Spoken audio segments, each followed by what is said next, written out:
बच्चों welcome back again. Class 10 chapter 7 coordinate geometry.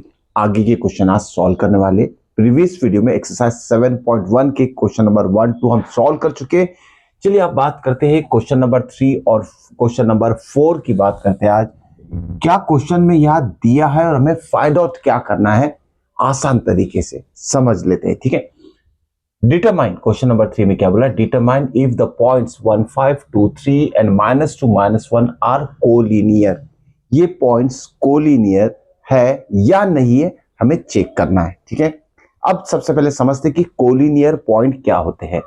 अब देखिए, जैसे कोई लाइन हमने ड्रॉ किया, जैसे एक लाइन होगी ये, इस लाइन पे अगर कोई 3 पॉइंट्स लेते हैं represented by A B and C, ये तीनों पॉइंट को हम बोलेंगे कोलिनियर पॉइंट्स, क्योंकि ये तीनों पॉइंट एक ही लाइन के ऊपर लाइज है। ओके, एक ही लाइन के ऊपर ये तीनों पॉइंट होने की वजह से इस तीनों पॉइंट को क्या कहा जाएगा, कोलिनियर।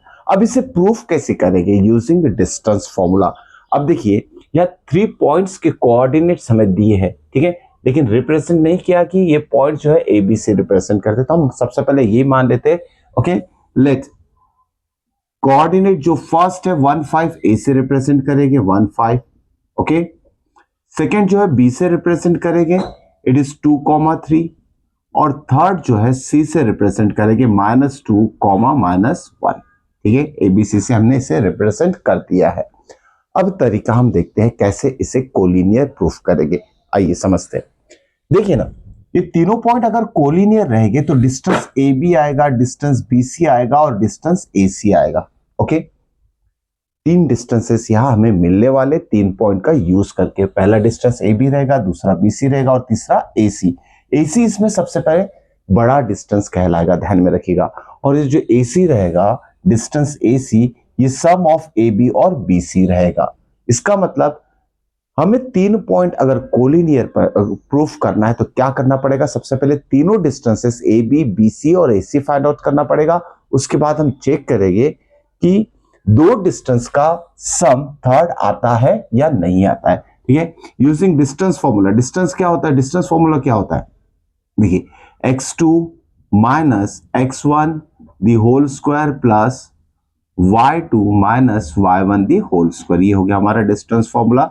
इसका यूज करेंगे। सबसे पहले डिस्टेंस ए बी निकाल लेते हैं। ठीक है, अब जरूरी नहीं कि ये जो ए बी सी पॉइंट है इसी ऑर्डर में रहेंगे, बीच में कोई भी एक पॉइंट आ सकता है, अदर 2 पॉइंट्स एंडिंग में रहेंगे। हमें कंफर्म नहीं है कि बी ही बीच में, सिर्फ समझने के लिए हमने ये फिगर बनाया है। ठीक है, तो हम तीनों डिस्टेंसेस निकालेंगे। सबसे पहले डिस्टेंस ए बी ले लेते हैं। ठीक है, डिस्टेंस ए बी।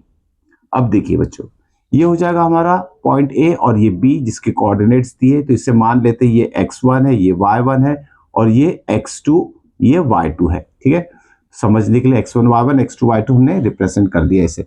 और फॉर्मूला क्या कहता है, x2 माइनस x1। x2 क्या है हमारा 2 माइनस x1 कितना है 1, 2 माइनस 1। ठीक है, होल स्क्वायर ले लेंगे प्लस y2 कितना है 3 और y1 है 5, तो यहां लिखेंगे 3 माइनस 5 और इसका होल स्क्वायर।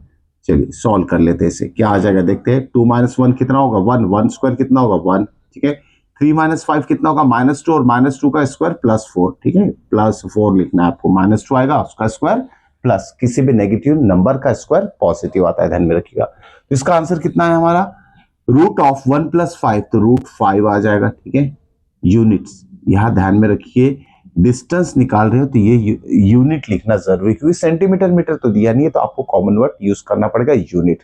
ओके, अब उसके बाद देखिए सेकंड डिस्टेंस निकालते हैं बीसी। तो डिस्टेंस बीसी क्या होगा, डिस्टेंस बीसी, अब इसे हम यहां से हटा देते हैं। अब इसके लिए बी और सी के लिए x1 y1 लेंगे हम। ठीक है, ये हो गया हमारा, चलिए ऊपर लिख लेते हैं x1 y1 और ये हो जाएगा हमारा x2 y2। ठीक है, चलिए डिस्टेंस फॉर्मूला अप्लाई कर रहे हैं बीसी के लिए, तो क्या हो जाएगा रूट और अब क्या होता है x2 माइनस x1। x2 कितना है -2, x2 कितना है -2 माइनस ऑफ, ओके ये कितना है 2 है, -2 -2, समझा, x2 माइनस x1 -2 लिख लिया हमने, होल स्क्वायर लिखना है प्लस। ठीक है, y2 माइनस y1 -1 -3 इसका भी होल स्क्वायर लिख लेंगे। ठीक है, इसे सॉल्व करते क्या होगा देखते हैं। -2 कितना होगा -4, ध्यान में रखिएगा बच्चों, माइनस माइनस मिस एडिशन हो जाएगा, सेम साइन है तो, और सेम माइनस ही साइन आएगा आंसर का। तो -4 का स्क्वायर कितना होगा 16 प्लस -1 -3 ये भी -4 होगा, -4 का स्क्वायर यहाँ पे 16 आएगा। ठीक है, 16 प्लस 16 कितना होता है 32 और 32 को भी आपको सिंपलेस्ट फॉर्म में लिखना पड़ेगा। 16 2 जा 32 होता है। तो डिस्टेंस BC कितना आ जाएगा यहाँ देखिए, distance BC is equal to √16 कितना होता है 4√2 यूनिट। ठीक है, डिस्टेंस AB आ चुका है, BC आ चुका है। चलिए अब बारी है डिस्टेंस AC की। डिस्टेंस AC यहां भी हम डिस्टेंस फॉर्मूला अप्लाई करेंगे। अब देखिए इसे भी यहां से हटा लेते हैं। अब AC के लिए क्या करेंगे, ये हो जाएगा आपका x1, ये हो जाएगा y1, ये हो जाएगा आपका x2 और ये हो जाएगा y2। ठीक है, तो फिर से क्या करेंगे x2 minus x1, x2 minus x1 मतलब -2 -1 दी होल स्क्वायर प्लस क्या होगा -1 -5 -1 -5 इसका भी होल स्क्वायर। चलिए इसे सॉल्व कर लेते हैं, यहां सॉल्व करेंगे इसे। देखिए बच्चों -2 -1 कितना होगा -3 और -3 का स्क्वायर होता है +9। यहां लिख लेते हैं हम आगे में √9 प्लस यहां क्या होगा -1 -5 कितना होता है -6 और -6 का स्क्वायर कितना आएगा 36 प्लस 36। तो ध्यान में रखिएगा आपको प्लस फॉर्म में लिखना है। 36 प्लस 9 कितना हो जाएगा 36 प्लस 9 होगा 45। Okay 36 plus 9 is 45।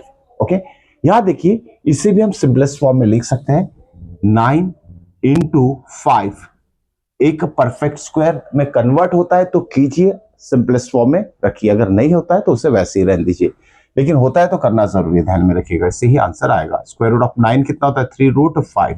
ठीक है, अब देखिए डिस्टेंस AC भी आ गया हमारा। डिस्टेंस AC कितना आया AC इज इक्वल टू 3√5। अब तीन डिस्टेंसेस आ गए हमारे AC। ठीक है, BC आ गया हमारा 4√2 और AB आ गया √5। ठीक है, 4√2 √5 एंड 3√5। अब देखिए इसमें रिलेशन कुछ बन रहा है क्या, देख लेते हैं, तीनों को साथ में लिख के देखते हैं।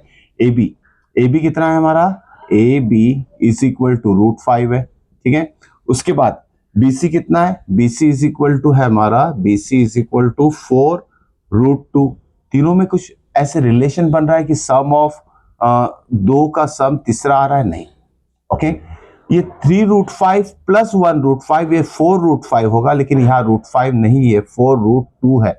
अगर यहाँ √5 आता तो ये हम बोल सकते थे तीनों जो पॉइंट्स हैं जिसके कोऑर्डिनेट्स दिए वो कोलिनियर है करके, क्योंकि यहाँ sum of any two sides third नहीं आ रही है, इसीलिए हम क्या बोलेंगे गिवन पॉइंट्स जो ABC जिसके कोऑर्डिनेट्स दिए आर नॉट कोलिनियर। यह स्टेटमेंट लिखना पड़ेगा। ओके एज सम ऑफ यहां लिखना है आपको, मैं स्टेटमेंट बता देता हूं आपको। As sum of two distances is not equal to third distance therefore given points are not collinear. इस तरीके से आपको फाइनल स्टेटमेंट लिखना पड़ेगा। चलिए क्वेश्चन नंबर 2 सॉल्व करते हैं।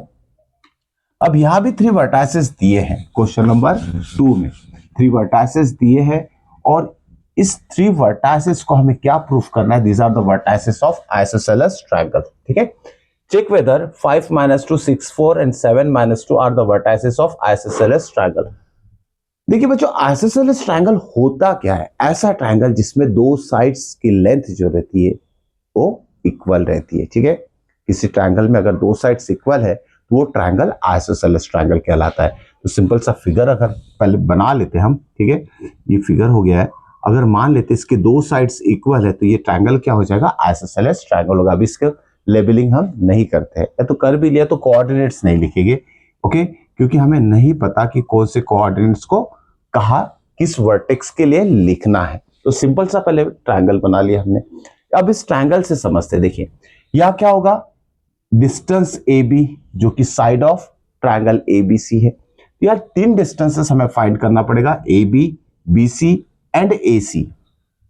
तीनों डिस्टेंसेस जब हम चेक करेंगे, अगर तीनों डिस्टेंसेस में से 2 डिस्टेंसेस इक्वल आ गए तो समझ लेना कि ये जो गिवन कोऑर्डिनेट्स है these are the coordinates of isosceles triangle. साथ में और एक चीज बता देता हूं, अगर बोला गया है कि इक्विलैटरल ट्रायंगल बोला गया है, check whether these are the coordinates of vertices of equilateral triangle, तब आपको क्या करना पड़ेगा, तीनों डिस्टेंसेस इक्वल है या नहीं है ये चेक करना पड़ेगा। अगर तीनों डिस्टेंसेस मतलब तीनों साइड्स की लेंथ अगर इक्वल आती है तो इक्विलैटरल ट्रायंगल होगा। लेकिन इस क्वेश्चन में हमें चेक क्या करना है, these are the vertices of isosceles triangle, है या नहीं है हमें चेक करना है। तो फिर से क्या करेंगे हम, डिस्टेंस फॉर्मूला, चलिए इसे हम सॉल्व करते हैं इस साइड में। ओके चलिए मान लेते हैं लेट फर्स्ट कोऑर्डिनेट ए से रिप्रेजेंट करेंगे जो कि है 5, -2, बी मींस सेकेंड कोऑर्डिनेट्स, ये वर्टाइसेस भी हो जाएंगे ट्रायंगल के, ध्यान में रखिएगा। अगर वो ये प्रूफ हो जाता है कि आइसोसेलेस ट्रायंगल की ये वर्टाइसेस के कोऑर्डिनेट्स है तो सी क्या हो जाएगा हमारा 7, -2। चलिए फिर से डिस्टेंस फॉर्मूला यूज करना है। अब पहले निकालेंगे डिस्टेंस ए बी, या डिस्टेंस फॉर्मूला मेंशन करना बहुत जरूरी है, ठीक है। Square root of x2 - x1 the whole square plus y2 - y1 the whole square, ठीक है। तो वो फॉर्मूला लिखने के बाद हम क्या करेंगे, सबसे पहले ए बी डिस्टेंस निकालते हैं। स्क्वायर रूट ऑफ, फिर से क्या करेंगे, इसे x1 ले लो, इसे y1 ले लो, इसे x2 y2, समझने के लिए लिख लोगे तो और भी आसानी होगी वैल्यू सब्स्टिट्यूट करने के लिए। x2 - x1 तो 6 और ये 5 है तो ये हो जाएगा 6 - 5 दी whole square plus y2 - y1, और y2 कितना है 4, माइनस y1 नेगेटिव तो यह छोटा सा ब्रैकेट बना लीजिए और अंदर -2 की वैल्यू लिखिए और ये होल ब्रैकेट का स्क्वायर लिख लीजिए। इससे प्लस माइनस की मिस्टेक होने के चांसेस कम हो जाते हैं। 6 - 5 कितना होगा 1, यहाँ लिख लेते हैं 1 square plus minus into minus कितना होगा प्लस, 4 + 2 कितना हो जाएगा 6 का स्क्वायर, ठीक है, इज इक्वल टू 1 स्क्वायर 1 होता है, 6 स्क्वायर 36 होता है, और 36 + 1 कितना आ जाएगा √37 यूनिट, ये लिखना जरूरी है। तो डिस्टेंस ए बी कितना है हमारा, distance A B is equal to √37 units, ठीक है। ये पहला ए बी का डिस्टेंस आ गया। बी सी फाइंड करेंगे। Distance B C is equal to square root of, अब देखिए ना बी सी क्या होगा, x2 - x1 से हटा देना है। जब आप सेकेंड डिस्टेंस फाइंड करोगे तो ये x1 y1 x2 y2 ये हो जाएगा। देखिए x2 - x1 तो यहाँ लिखेंगे हम 7 - 6 the whole square plus y2 - y1 -2 -4 the whole square. चलिए इसे सॉल्व कर लेते हैं। 7 - 6 कितना होगा 1, 1 का स्क्वायर कितना होगा 1, डायरेक्ट लिखते हैं। -2 - 4 कितना होगा -6 का स्क्वायर क्या होगा +36, और दोनों का एडिशन कितना आ रहा है √37। ये हमें ऑलरेडी दिखाई दे रहा है कि ए बी और बी सी दोनों का जो डिस्टेंस है वो सेम आ रहा है, means length of two sides of triangle already हमारी सेम आ चुकी है। तो ये प्रूफ होता है कि जो वर्टाइसेस कोऑर्डिनेट दिए हैं these are the coordinates of what, vertices of isosceles triangle है, ठीक है। तो यह दो साइड्स तो हमने इक्वल प्रूफ कर दी, थर्ड साइड भी फाइंड आउट करके रख लीजिए डिस्टेंस ए सी को, ठीक है। इससे चेक होगा कि ये आइसोसेलेस ट्राइंगल है या इक्विलैटरल ट्राइंगल भी हो सकता है, क्योंकि every equilateral triangle is also called isosceles triangle, क्योंकि दो साइड तो इक्वल रहेगी। ओके तो यहाँ हम third A C find out कर लेते हैं। A C this is A, this is C. 7 - 5 कितना होगा, डायरेक्ट लिखते हैं भैया क्योंकि ऑलरेडी प्रूव हो चुका है। 7 - 5 इज 2, ठीक है, चलिए लिख लेते हैं 7 - 5 द होल स्क्वायर प्लस -2 -2 यानी कितना होगा -2 -2 मीन्स +2 द होल स्क्वायर। कितना आ जाएगा 7 - 5 2 आएगा, 2 स्क्वायर कितना होगा 4 प्लस -2 + 2 0 हो जाएगा, ठीक है। स्क्वायर रूट ऑफ 4 कितना आएगा 2। तो थर्ड साइड की लेंथ जो आ रही है ओके वो 2 यूनिट आ रही है, डिफरेंट आ रही है as compared to first two sides. So जो गिवन कोऑर्डिनेट्स है क्या है, these are the coordinates of vertices of isosceles triangle. Final statement लिखना भूलना नहीं है। ओके इस तरीके से हमने ये क्वेश्चन सॉल्व कर लिया। नेक्स्ट वीडियो में नेक्स्ट क्वेश्चन सॉल्व करेंगे। Till then good bye.